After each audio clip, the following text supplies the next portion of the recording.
语言爬满了甲骨。 Setelah beberapa puluh ribu tahun, keberadaan setan yang besar muncul lagi dan memasuki alam roh kita. Badai macam apa yang akan dia timbulkan? Alam saya yang lebih tinggi dipenuhi dengan para ahli, tempat di mana bakat luar biasa meningkat dan para jenius surgawi berdiri tegak. Begitu mereka menerima berita tentang ini, mereka pasti akan bergegas. Dia pasti akan ditundukkan dan menjadi binatang pelindung gunung dari beberapa tanah suci. Dagingnya juga akan dibangkitkan setelahnya. Indra spiritual Si Hao sangat tajam. Ketika dia mendengar suara rendah ini, dia melotot tajam, mengirimkan sepasang sinar cahaya ke langit. Orang-orang yang berbicara segera berteriak dengan suara ayah sebelum jatuh lemah ke tanah. Ini adalah penaklukan jiwa, penindasan melalui indera surgawi. Sangat menakutkan. Keberadaan setan yang hebat datang. Apakah dia akan menghancurkan segalanya di provinsi ini? Berapa banyak makhluk yang akan dia makan? Seorang gadis kecil mulai menangis karena ketakutan. Si Hao berada di antara tawa dan air mata. Dia jelas tidak mengambil inisiatif untuk membunuh orang lain, dan perjalanannya sejauh ini seharusnya damai. Jadi mengapa mereka semua memperlakukannya seperti kejahatan yang sangat kejam? Giginya sangat putih dan cemerlang. Ini benar-benar menakutkan. Dia tidak akan menjatuhkan dirinya sendiri, kan? Bahkan Teng Yi dari Viregold Rache tidak mampu menekannya. Kita harus bergegas dan meninggalkan alam roh dan kembali ke dunia nyata. Dua gadis kecil saling berpelukan ketakutan. Mereka semua berteriak dengan suara wawas sebelum berlari. Kemudian, sekelompok ahli bubar dalam kebingungan. Mereka semua tampaknya telah terpengaruh. Jangan pergi. Tetap di belakang agar kita bisa bicara. Aku tidak akan memakanmu. Si Hao berteriak mengejar mereka. Dia berusaha mempertahankan ekspresi seramah dan sebaik mungkin. Dia akan memakan kita. Cepat dan lari. Para ahli muda itu semua melarikan diri untuk hidup mereka. Dari sudut pandang mereka, senyum penuh kasih, Si Hao seperti air mata buaya. Si Hao mengikuti di belakang mereka, tidak bergerak secepat atau lambat. Kecepatannya cukup cepat, dan segera setelah itu, dia menyusul orang-orang ini. Dia dengan antusias menepuk seorang pria tegap yang memegang tongkat taring serigala dan berkata, "Saudaraku, pelan-pelan. Saya punya sesuatu untuk dikatakan kepada Anda." Ah, penjahat. Pria tegap dengan cambang di sekitar wajahnya mengacungkan tongkat taring serigalanya. Pada akhirnya, senjatanya diledakkan oleh jari emas Si Hao. Ekspresi semua orang berubah. Hao Tian yang kejam bisa bertarung melawan talenta luar biasa, dan pada akhirnya, dia bahkan menggunakan kekuatan reinkarnasi pada mereka. Apa yang bisa mereka lakukan terhadap metode semacam ini? Kesenjangan di antara mereka terlalu besar. Si Hao bergegas. Begitu dia menunjukkan kekuatannya, dia akan seperti harimau di antara domba, benar-benar tak terkalahkan. Laki-laki yang kuat meledak dengan kekuatan, menyalakan potensinya dan berjuang dengan nyawanya di telepon. Seluruh tubuhnya berakhir berlumuran darah. Si Hao menggelengkan kepalanya dan berkata, "Mengapa kamu harus melakukan ini pada dirimu sendiri? Aku bahkan tidak berbuat banyak padamu." Dia menyerah pada orang-orang ini. Sosoknya bergerak dan muncul di belakang seorang anak muda. Kali ini, bahkan lebih langsung. Pemuda yang tampak muda dan lembut itu segera memutar matanya dan pingsan. Wah wah wah. Di depan, beberapa wanita muda berteriak keras, wajah mereka memucat. "Makhluk jahat, hentikan kekejamanmu. Saya di sini untuk menaklukkan iblis itu." Tepat pada saat ini, seorang ahli yang sepenuhnya keemasan dengan mata Vajra yang melotot bergegas. Rambutnya pendek, kurang dari 1 inci panjangnya. Di tangannya ada mangkuk sedekah. Dia menghancurkannya. Ini bagus. Pakar tertinggi Sekte Barat berkeliaran di sini, jadi kita mungkin bisa diselamatkan, teriak seorang anak muda. Si Hao meraung, dan tubuh emas yang tidak dapat binasa menutupinya. Tubuhnya mengalami transformasi, dan pada saat ini, dia benar-benar berubah menjadi Kunpeng. Dia melebarkan sayapnya dan terbang ke langit, mengguncang gunung dengan kekuatannya. Ini adalah kekuatan dari 72 transformasi. Pada saat itu, dagingnya menjadi seperti daging Peng. Kemudian, dia mengedarkan teknik berharga ras itu hingga batasnya, membuatnya seolah-olah Kun Peng sejati telah muncul kembali. Ini adalah tahap paling menantang surga yang dicapai Si Hao setelah studinya baru-baru ini ke dalam 72 transformasi. Pada saat ini, langit dan bumi bergemuruh. Fluktuasi yang mengerikan beriak keluar. Cahaya keemasan yang dilepaskan Kun Peng sangat menyilaukan. Pola hitam bisa dilihat di tubuhnya. Itu memiliki penampilan yang tidak ada bandingannya. Cakarnya turun, menundukkan mangkuk sedekah artefak yang berharga itu. Semua cahayanya ditarik kembali, dan niat membunuhnya benar-benar menghilang. Kemudian, sayap-sayap besar itu bergerak, dan seolah-olah bilah surgawi membelah langit dan bumi. Cahaya warna-warni emas bersinar dalam, meledakkan ahli tertinggi itu terbang. Darah mengalir keluar dari mulutnya. Semua orang terkejut. Mereka semua berdiri di sana dengan ekspresi tercengang, merasa kedinginan dari ujung kepala sampai ujung kaki. Segera setelah itu, Si Hao membentuk tubuh manusia dan melihat Vajra yang melotot. Menundukkan iblis, sepertinya aku yang harus berurusan denganmu. Lari. Hao Tian yang kejam dan kejam membantai jalannya ke alam yang lebih tinggi, dan bahkan ahli tertinggi dari Sekte Barat dimakan olehnya. Hanya Master Sekte dan makhluk muda tertinggi dari Sekte yang berbeda yang bisa melawannya. Dalam sekejap, ada sosok yang melarikan diri sejauh mata memandang. Si Hao mengikuti mereka. Dia sedang mengobrol dengan ahli tertinggi mangkuk sedekah sambil mengejar semua orang. Setiap kali dia menemukan satu, dia akan bertanya kepada mereka tentang beberapa hal yang ingin dia ketahui. Ini menciptakan pemandangan yang agak aneh.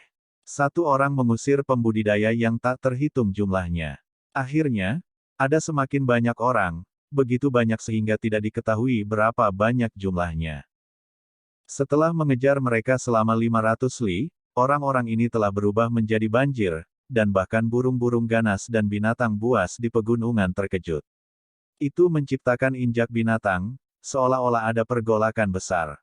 Di dalam alam roh, seseorang harus pergi dari tempat mereka masuk.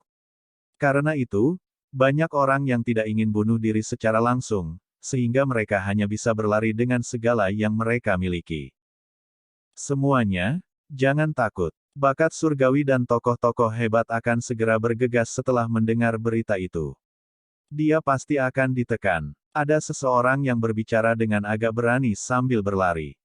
Namun, ketika Si Hao menyusul, individu ini juga mulai bergetar tak terkendali. Dia melihat jarum penghancur jiwa dan pagoda penghancur jiwa yang bisa membunuh para ahli di alam roh. Akhirnya, ada makhluk dari setiap ras yang melarikan diri. Dunia di bawah langit penuh dengan orang-orang, menciptakan hamparan hitam besar. Itu benar-benar tidak ada hubungannya denganku. Si Hao merasa tidak berdaya. Dia cukup ramah dan baik hati, tetapi ketika orang lain melihat giginya yang berkilau, mereka terlihat sangat mengancam. Senyumnya menjadi dianggap seperti kebiadaban iblis.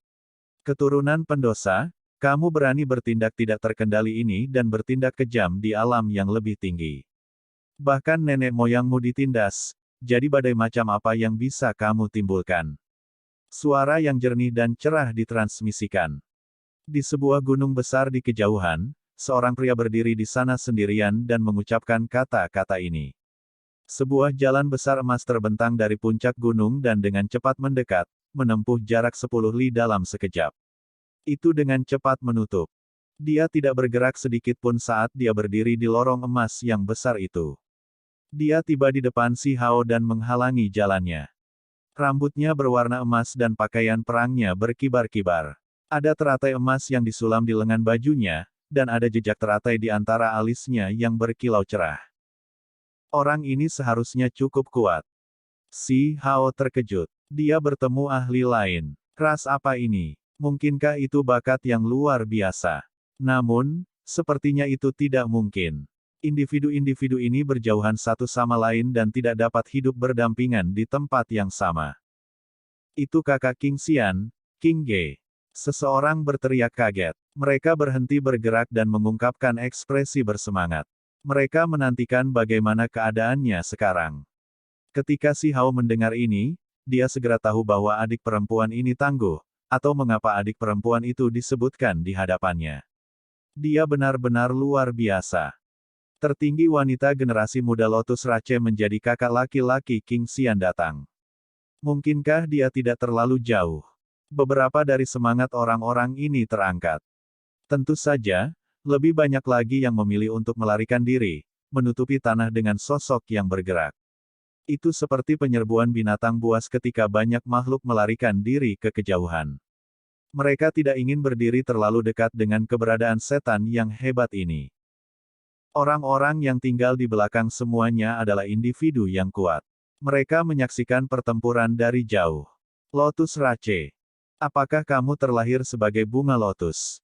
Si Hao bertanya. Tidak perlu kata-kata yang berlebihan. Aku akan menangkapmu di sini. King Ge bergegas. Rambut emasnya bersinar dengan cemerlang, dan pupil matanya juga segera berubah menjadi warna emas samar. Aura yang kuat melonjak. Dalam kehampaan, api tak berujung melonjak, membakar dengan ganas dan bergegas menuju langit. Teratai surgawi emas berakar satu demi satu. Mereka membawa aura Dao Agung. Yi. Si Hao cukup terkejut. Aura ini cukup menakutkan, bahkan mampu menimbulkan ancaman terhadap dirinya. Teratai emas tumbuh dalam api yang mengamuk satu demi satu. Segera, mereka mencapai ketinggian 10 zang, semuanya menjadi sangat besar. Terlepas dari apakah itu stolon, daun, atau bunga, semuanya berwarna emas. King Ge ini juga seorang jenius. Ini adalah satu-satunya kemampuan surgawi yang dia kembangkan dan dia tidak mempelajari teknik berharga lainnya. Ini adalah satu-satunya hal yang dia miliki, tetapi itu cukup untuk membuatnya memandang rendah teman-temannya. Teratai emas berakar dalam nyala api yang mengamuk, memadatkan kekuatan besar surga dan bumi. Dia segera menyelaraskan dan mewarisi kehendak surga untuk melakukan hukuman surgawi di sini. Biasanya, hanya para jenius yang menyalakan api surgawi mereka yang dapat menyentuh hukum alam tertinggi itu dan menggunakan kekuatan hukuman surgawi, tetapi dia sudah melakukannya. Semua teratai emas bergoyang, melepaskan simbol emas dan membawa serta cahaya api yang tak berujung untuk menekan Si Hao. Dalam sepersekian detik itu, tekanan yang dirasakan Si Hao meningkat berkali-kali lipat. Dia merasakan gelombang bahaya, dan tanpa ragu-ragu, dia membentuk 3 kepala dan 6 lengan sebelum menghasilkan kilat tanpa akhir untuk melawan teratai emas ini. Tabrakan hebat terjadi. Si Hao bentrok beberapa lusin kali dengan mereka, bertukar serangan dengan King Ge sebelum dia akhirnya batuk darah dan terbang keluar. Meskipun King Ge memahami, hukuman surgawi, kultivasinya masih belum mencapai level itu. Teratai emas berkumpul, membentuk satu teratai yang mengelilingi Si Hao. Itu melonjak dengan untaian kabut emas yang tak berujung dan melepaskan fluktuasi yang mengerikan. Menyaring. King Ge berteriak keras. Semua orang berteriak keheranan. Dia layak menjadi seorang jenius. Jika bukan karena adik perempuannya terlalu mempesona, dia pasti akan menjadi raja rasnya. Dia bisa melawan yang paling kuat di antara rekan-rekannya. Seiring berjalannya waktu, sepertinya tidak ada habisnya. Neraka yang mengamuk melanda tempat ini dan teratai emas bersinar cemerlang untuk memurnikan Si Hao. Baginya, ini adalah sesuatu yang belum pernah terjadi sebelumnya. Dia tiba-tiba menemui lawan yang merepotkan. Tiba-tiba, Si Hao bergegas keluar. Teratai emas hancur berantakan dan hujan cahaya menyebar ke bawah. Kelopak teratai yang berserakan terus berjatuhan, dan King Ge tampak putus asa dan lesu. Dia masih datang agak pendek. Dia bukan lawan Si Hao. Seluruh tubuh Si Hao bersinar dengan simbol, dan sambil ditemani kilat, dia meraih King Ge. Sudah waktunya untuk kembali. Si Hao berkata pada dirinya sendiri.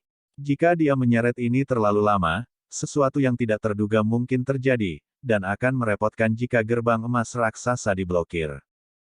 Bagaimanapun, dagingnya masih di alam bawah, dan hanya rohnya yang datang ke sini.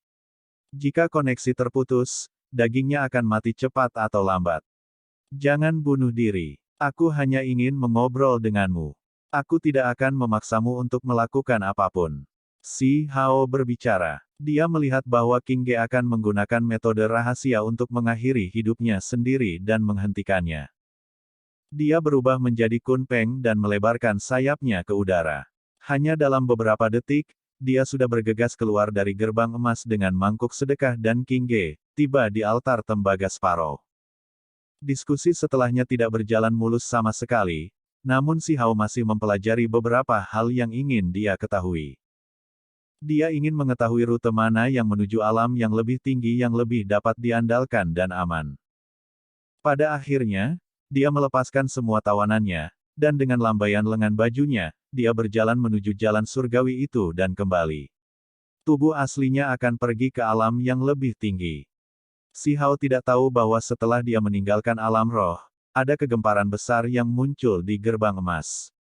Beberapa ahli tertinggi bergegas, dan bakat luar biasa sejati secara pribadi datang. Hao Tian yang kejam memasuki alam roh, memicu kegemparan besar. Banyak orang bergegas pada saat ini, mereka semua menuju gerbang emas besar. Di antara mereka, beberapa dikelilingi oleh api surgawi yang membakar dengan ganas. Ini jelas bukan dewa biasa. Selain itu, ada juga makhluk tertinggi muda sejati.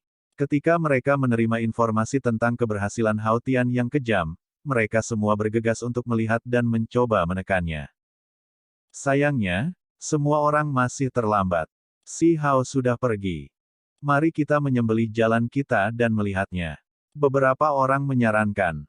Sebuah teratai hijau menutupi langit, membawa seorang gadis ke altar tembaga Sparrow.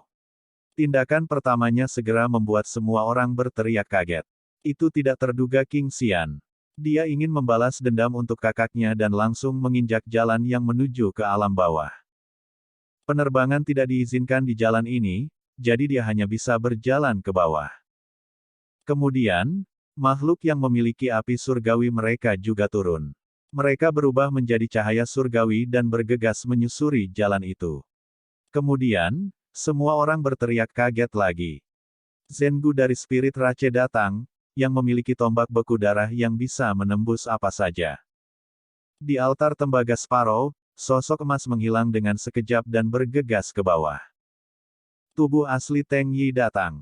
Astaga, benar-benar ada dendam yang sudah terbentuk. Dia benar-benar akan bertarung melawan keberadaan setan yang hebat itu. Hari itu, alam roh sangat terguncang. Provinsi Dewi gempar. Beberapa individu yang kuat dan tokoh-tokoh besar muncul.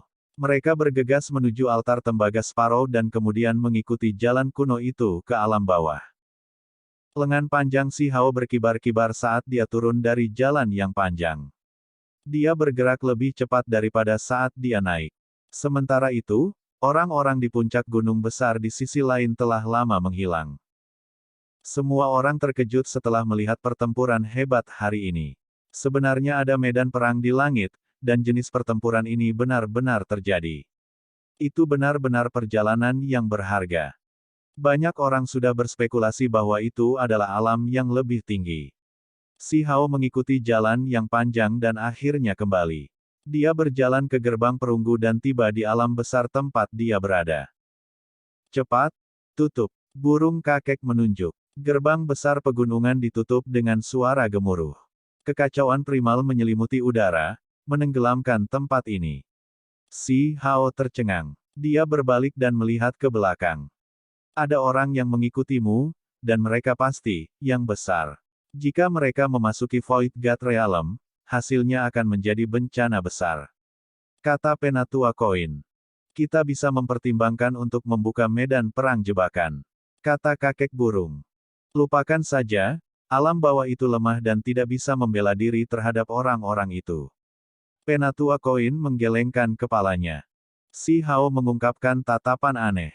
Mungkinkah hal-hal yang menyumbat ingatan mereka akhirnya menghilang? Dia tidak bisa tidak bertanya, mungkinkah kalian berdua adalah orang yang membangun alam dewa kekosongan ini, dua dewa kuno? Tidak ingat. Kakek burung menggelengkan kepalanya. Dia mengungkapkan ekspresi aneh dan berkata, saya merasa seperti tubuh asli saya berada di alam yang lebih tinggi. Apa? Si Hao diberi ketakutan. Apa latar belakang yang dimiliki keduanya? Tubuh asli mereka berada di alam yang lebih tinggi. Itu benar-benar berbeda dari apa yang dia harapkan, membuatnya merasa sedikit bingung. Dari apa yang dikatakan beberapa tetua, bahkan kakek mereka telah melihat kedua orang ini berkeliaran di tempat awal. Ini jelas bukan waktu yang singkat. Selain itu, kemungkinan besar jumlah waktu yang mereka habiskan untuk menjelajahi alam dewa kekosongan akan lebih lama lagi. Hanya saja tidak ada yang memperhatikan mereka. Jika mereka menghitungnya seperti ini, maka roh mereka akan terpisah dari tubuh mereka di alam yang lebih tinggi setidaknya selama 100 tahun. Itu bisa dengan mudah mencapai jumlah waktu yang sangat lama. Kalian semua yakin? Si Hao mengungkapkan ekspresi aneh. Jika apa yang mereka katakan itu benar, maka kecuali tubuh mereka tidak mati, maka kemungkinan besar mereka akan lama layu. Aku tidak ingat. Penatua Koin menggelengkan kepalanya. Tubuh aslinya berada di alam yang lebih tinggi, dan dia tidak tahu sudah berapa lama sejak mereka berpisah. Pikirannya telah tertipu selama ini untuk beberapa alasan. Bagaimana dengan buku perungguku yang berharga? Si Hao bertanya. Baru sekarang dia mengajukan pertanyaan yang paling penting, L. Kali ini, tidak ada tablet batu yang muncul. Namun, langit dipenuhi dengan bintik-bintik cahaya, dan banyak orang menyaksikan dengan ekspresi tercengang. Mereka memandang Si Hao dengan perasaan sangat kagum. Sepotong perunggu jatuh, muncul di telapak tangannya. Hanya satu potong. Aku masih kehilangan satu lagi. Si Hao berteriak. Dia harus mengumpulkan 10, dan sekarang, dia telah mengumpulkan 9. Meskipun kamu memasuki alam roh, kamu tidak membantai ke kedalamannya. Kakek burung menggelengkan kepalanya. Si Hao mengerutkan kening. Ini adalah sesuatu yang mustahil untuk dicapai. Begitu dia masuk cukup dalam, orang-orang akan memotongnya di belakangnya dan dia akan terjebak. Tubuhnya di alam bawah akan dibiarkan layu. Jika tubuh asliku pergi ke alam yang lebih tinggi, mengembara, dan kemudian pergi melalui gerbang emas itu, apakah itu akan dianggap sebagai kesuksesan? Si Hao bertanya. Itu curang. Penatua Koin berteriak. Aku tidak bisa menyerahkan hidupku begitu saja, kan? Mulut Si Hao berkedut. Saat mereka berbicara, gerbang perunggu di belakang mereka bergetar hebat. Suara teriakan yang samar-samar bahkan bisa terdengar. Fluktuasi yang dilepaskan sangat intens. Benar-benar ada, yang besar, yang datang. Kami beruntung telah menutup dan menyegel gerbang ini tepat waktu. Kakek burung menyeka keringatnya. Sambil berbicara, mereka berdua memotong tanah, memperlihatkan altar kecil setinggi 1 inci.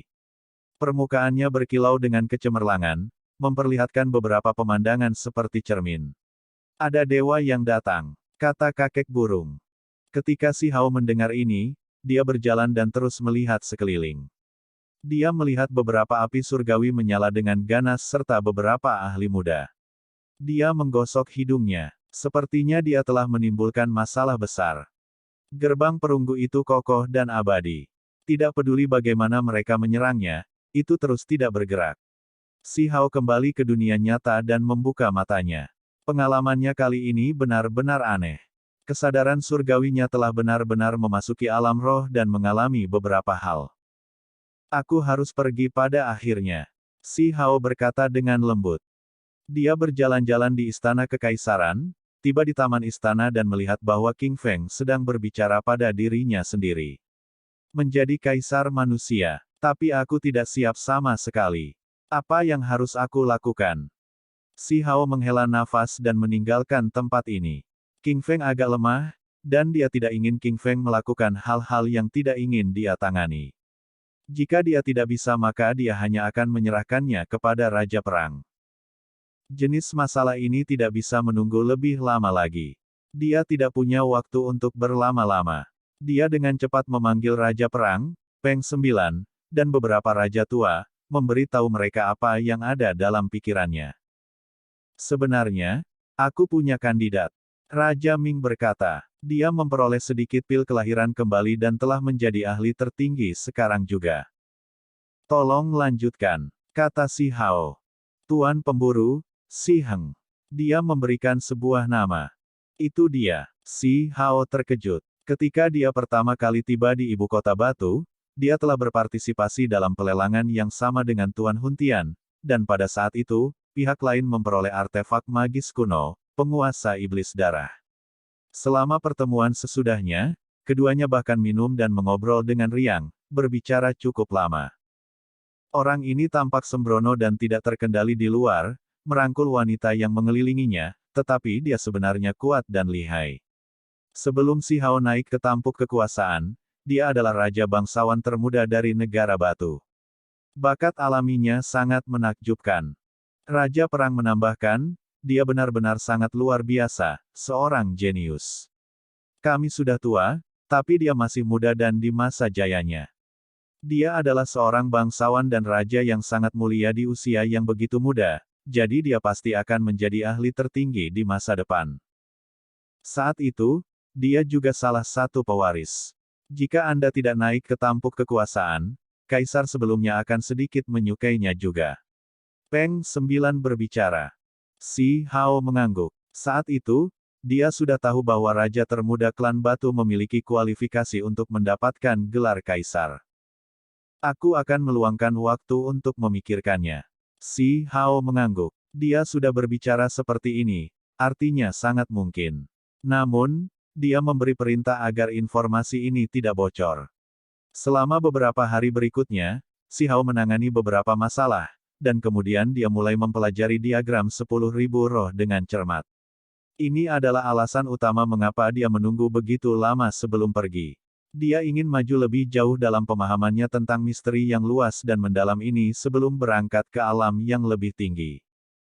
Saya terus-menerus menerobos selama tahun yang singkat ini, terus-menerus menembus batas. Jika saya mengambil pil kelahiran kembali kecil sekarang, bukankah menjadi ahli tertinggi akan terlalu cepat? Dia berkata pada dirinya sendiri. Kecepatan ini agak tidak normal. Aku masih harus mempelajari diagram 10.000 roh terlebih dahulu. Jika saya bisa menggunakan ini untuk menerobos secara alami, maka itu tidak masalah. Si Hao berkata lembut pada dirinya sendiri. Setengah bulan kemudian, dia membuka matanya. Manfaatnya sangat melimpah. Diagram 10.000 roh ini menafsirkan misteri mendalam dari catatan yang sebenarnya, memungkinkan dia untuk mengalami pembukaan dunia baru. Apakah ada sesuatu yang terjadi baru-baru ini? Si Hao bertanya pada Peng 9. Tamu dari alam yang lebih tinggi telah berkunjung, kata Peng 9. Lan Yu, Bigu, Hong Huang, Sui Yue, dan yang lainnya telah berkunjung, tetapi Si Hao sayangnya terpencil dalam pelatihan, jadi mereka meninggalkan beberapa pesan. Mereka mengisyaratkan bahwa selama Si Hao memasuki sekte mereka bisa membawanya ke alam yang lebih tinggi. Si Hao menggelengkan kepalanya. Dia tidak bisa bepergian dengan mereka. Bagi orang normal, memasuki alam yang lebih tinggi sangat sulit, tetapi dia percaya bahwa dia bisa naik sendiri. Dia sudah tahu tentang beberapa jalan kuno. 2 hari kemudian, altar leluhur istana kekaisaran pindah. Altar leluhur di istana kekaisaran bergetar dan sebuah buku tulang muncul. Kecuali jika tidak terlalu mendesak, jenis metode pengiriman pesan ini tidak akan digunakan. Perbatasan barat dalam kekacauan besar. Peng 9 berkata dengan suara gemetar. Dia dengan cepat mengirim buku tulang ke tangan Si Hao. Si Hao menerimanya, dan setelah melihatnya, alisnya berdiri tegak. Lord Huntian bertugas menjaga perbatasan barat, dan ini adalah buku tulang mendesak yang dia kirimkan.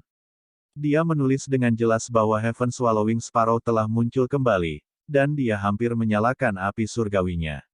Itu akan melahap semua makhluk hidup. Itu benar-benar masih hidup dan muncul lagi. Si Hao berkata pada dirinya sendiri. Dia mengepalkan tinjunya dengan erat. Saat itu, binatang buas ini telah membantai segalanya dalam batas 50.000 li, menghancurkan semua suku dan klan besar di dalam gurun besar yang dulu pernah ditinggali Stone Village. Dan sekarang, itu muncul kembali. Kecenderungan jahatnya sama parahnya, bertindak benar-benar tidak terkendali. Si Hao segera berdiri, matanya menunjukkan cahaya dingin. Peng 9 buru-buru menasihati, Yang Mulia, Anda harus berhati-hati. The Heaven Swallowing Sparrow pasti mulai menyalakan api surgawi, dan untuk ras ini, ia perlu melahap esensi spiritual surga dan bumi dalam jumlah besar serta darah dan daging untuk meningkatkan tingkat kultivasinya. Itulah mengapa namanya memiliki kata, melahap. Itulah mengapa ia tidak menyembunyikan dirinya dan dengan panik mencoba masuk ke alam dewa. Sekarang tidak ada dewa di alam bawah, jika kamu pergi dengan gegabah, kamu mungkin akan berakhir sebagai makanannya. Itu belum menyalakan api surgawinya, kan? Itu baru mulai mencoba dan memecahkan kemacetan itu. Si Hao melihat buku tulang itu. Peng Nain menggelengkan kepalanya dan berkata dengan nada tertentu, itu pasti mulai menyalakan nyalanya. Binatang buas itu sangat licik dan ganas. Ras ini hanya akan bertindak sangat ganas ketika menyalakan api surgawi untuk mengisi kembali apa yang dibutuhkan tubuhnya. Raja Perang, Raja Ming, dan yang lainnya semua menerima informasi dan dengan cepat berkumpul di istana. Sekarang setelah tidak ada dewa di bawah langit, siapa yang bisa menghentikan burung-burung menelan surga? Heaven Swallowing Sparrow, harus berakhir, Si Hao berkata dengan tenang. Para ahli tertinggi di sini semua terkejut. Mereka buru-buru menasihatinya untuk memerintahkan mereka keluar daripada membuat Si Hao sendiri menghadapi bahaya. Makhluk dengan nyala api surgawinya tidak mungkin untuk dipertahankan. Mereka takut Si Hao akan jatuh. Tidak ada salahnya. Saya akan segera kembali, kata Si Hao. Dia berjalan ke altar leluhur dan langsung pergi ke Stone Village. Bola berbulu, Little Red, ikuti aku dalam perjalanan untuk membunuh dewa. Teriak Si Hao. Membunuh dewa. Sekelompok anak-anak bergegas. Mereka tidak merasa takut dan malah terlihat gelisah. Mereka seperti sekelompok monyet saat mereka bergegas. Segera setelah itu, altar leluhur istana kekaisaran berkedip dengan sinar cahaya. Si Hao kembali dan memasuki istana surgawi pusat.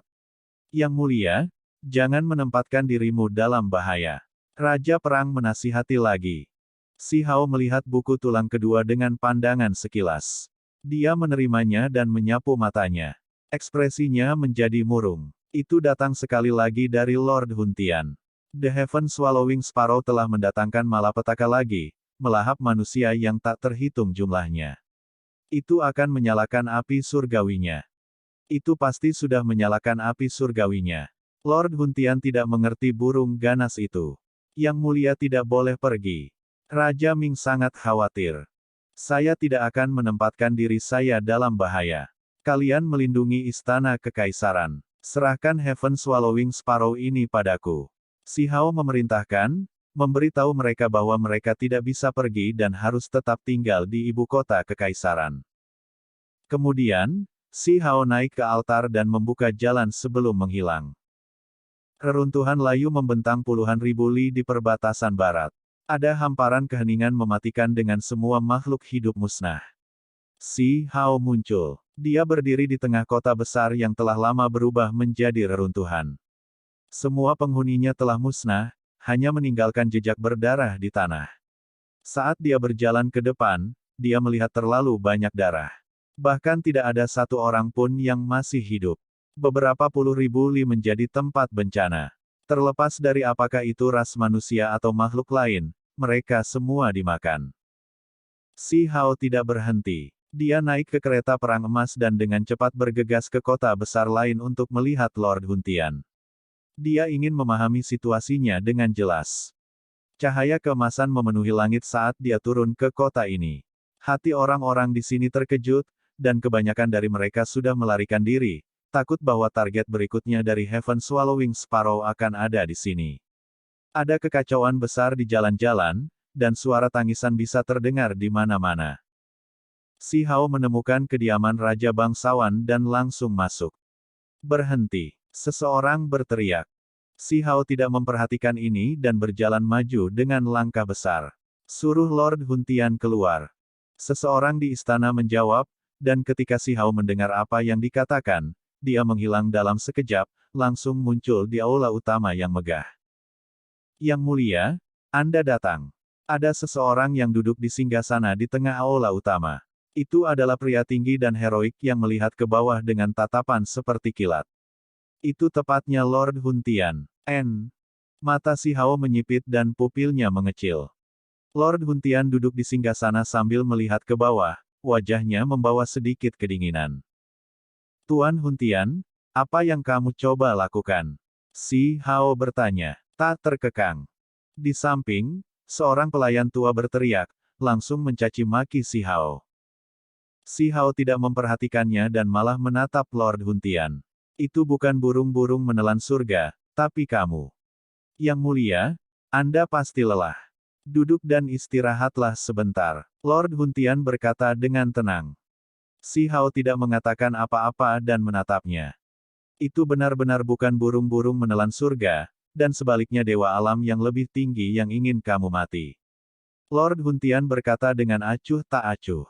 Giginya seputih salju dan sedikit mencolok. Yang mulia, Anda harus pergi dengan tenang. Saya akan mengelola Stone Country dengan benar di tempat Anda.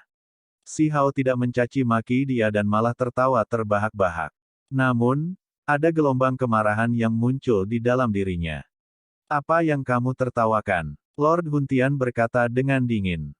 Aku adalah kaisar manusia, orang yang menghancurkan semua musuh. Anda hanyalah penguasa surgawi yang kacau balau dan sama sekali tidak penting.